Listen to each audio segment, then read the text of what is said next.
বোলে নমো নমো নাৰায়ণ পহন হৈ কয় কম নায়ক নিদান আপোনাৰ মহিমা আপুনি ব্যাপত কৰি জীৱক পৰা পলিথিন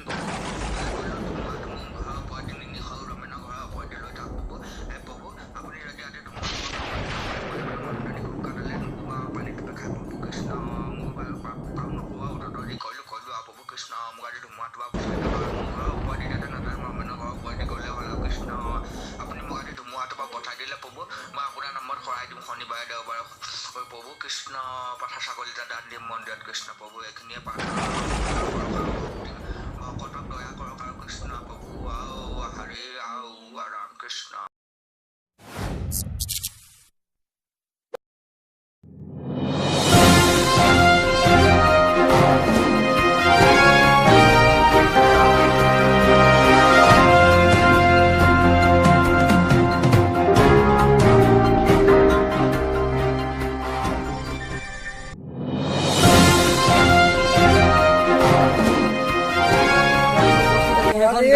যিখন গাঁৱত আপোনালোকে দেখিবলৈ পাইছে গোটেই ধুমুহা সৃষ্টি কৰি থৈ গৈছে। এতিয়া আমি গাঁৱৰ এই মানুহৰ মতামত লৈ থাকোঁতে আমি কালিৰ পৰা এজন ব্যক্তিৰ চকু পৰিল আহকচোন আমি জানিবলৈ চেষ্টা কৰোঁ তেখেতৰ এই কান্দোনৰ কাৰণ কি। দাদা কান্দোনৰ কাৰণ কি যিহেতুকে আপোনালোকে দেখিবলৈ পাইছে আমি মানুহৰ মতামত লৈ থাকোঁতে এজন আমাৰ মানুহ চকু পৰিছিল তেখেতৰ আমি এতিয়া জানিবলৈ চেষ্টা কৰিম। দাদা আপোনাৰ কি হৈছে আপুনি কিয় ইমান কান্দি আছে জনাব নেকি?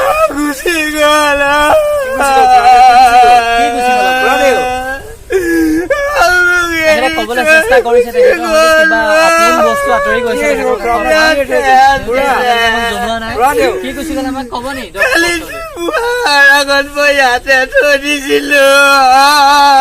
কিবা অমূল্য বস্তু আছিল নেকি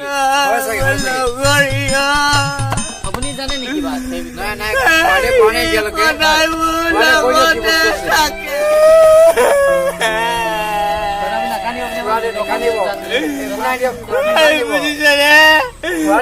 আজি 2 বছৰ আগতে 2টা বছৰ মাত্ৰ 2টা বছৰ আগতে এই পেণ্টটোৰ লগতে বুজিছে কিনি আনিছিলে জাগিয়া পেণ্টটো বুজিছে এইটো চাদৰ এতিয়াও নতুন হৈ আছে তাৰ চিলনি মাৰিলে লগতো উৰি গুচি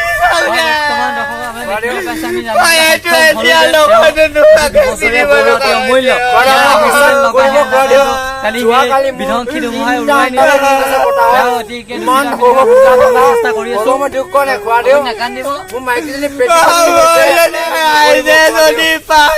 ঘূৰাই দিব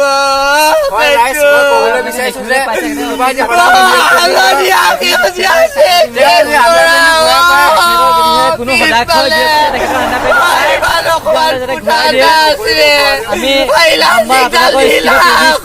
দেখিবলৈ পাব সেই নম্বৰত কণ্টেক্ট কৰিব।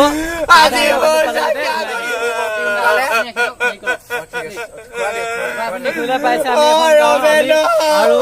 বিভিন্ন ধৰণৰ ব্যক্তিৰ পৰা আমি জানিবলৈ চেষ্টা কৰিম তেখেতে কি ধৰণে ক্ষতিগ্ৰস্ত কৰিলে আহকচোন আমি আগুৱাই যাওঁ।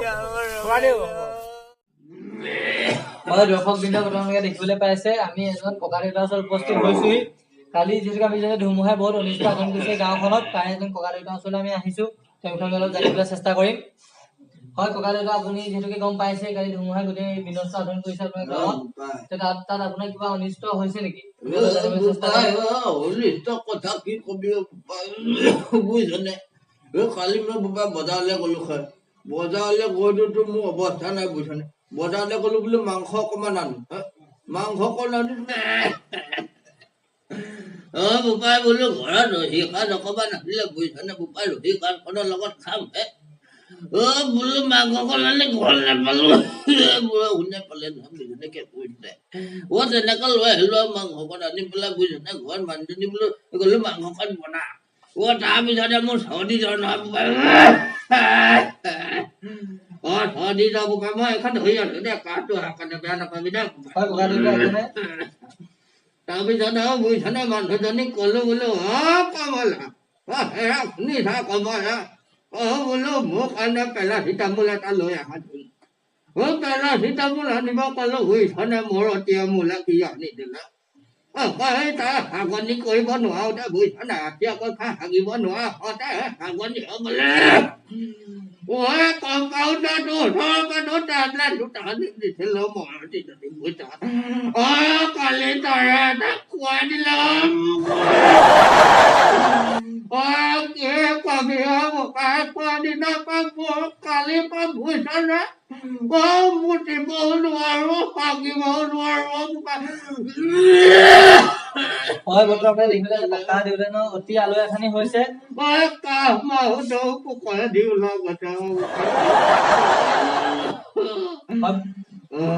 আমি দেখিবলৈ পাইছো আমি এনেকুৱা বহুতো বৃদ্ধ আমি গাঁৱত দেখিবলৈ পাইছো আমি চৰকাৰৰ অনুৰোধ জনাম যেনে বৃদ্ধসকলৰ বাবে তেওঁলোকে স্বাস্থ্যৰ বাবে ভাল ব্যৱস্থা কৰে তেখেতে কিবা ক'ব বিচাৰিছে হয়তো মই পাত অকমান মাৰিছিলো চাচোন কিবা ওলাই গ'ল নেকি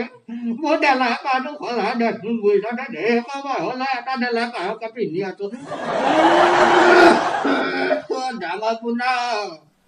ডাঙৰ মুনা ডাঙৰ মুনা কি হ'ল মোৰ ডেলা পাতো খোলা দে ডাঙৰ মুনা কি হ'ল ডাঙৰ মুনা কি হ'ল কি হ'ল ডাঙৰ মুনা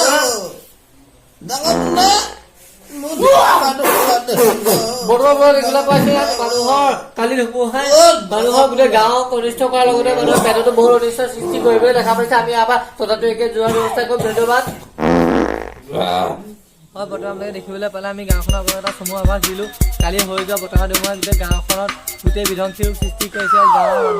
গাঁৱৰ পৰিৱেশৰ লগতে মানুহৰ পেটতো বহুত দুৰূপ সৃষ্টি কৰিলে আপুনি দেখিবলৈ পালে আমি সেইবাবে তাৰ পৰা ওলাই আহিছোঁ এতিয়া দেখিবলৈ পাইছোঁ লাহে লাহে বতাহৰ বেগ বাঢ়ি আহিবলৈ ধৰিছে এজন দেখিবলৈ পাইছে এজন মানুহে বাঢ়ি পৰি আছিল হয়তো তেখেতে অতি তীব্ৰ বেগেৰে আমাৰ পলায়ন কৰিছে আমি লাহে লাহে দেখিবলৈ পাইছোঁ বতাহে বতৰে অতি গোমা ৰূপ ধাৰণ কৰিছে বৰ্তমান দেখিলে যে বতাহৰ মাত্ৰা বাঢ়ি গৈছে বতাহ আহিলে হেল্ল' ফ্ৰেণ্ডছ যদিহে আমাৰ ভিডিঅ'টো চাই ভাল পালে লাইক কৰক কমেণ্ট কৰক আৰু শ্বেয়াৰ কৰক লগতে আমাৰ চেনেলটো ছাবস্ক্ৰাইব কৰিবলৈ নাপাহৰিব আৰু কাষতে থকা বেল আইকনটো টিপি দিব যাতে আমাৰ ভিডিঅ'সমূহ আপোনালোকে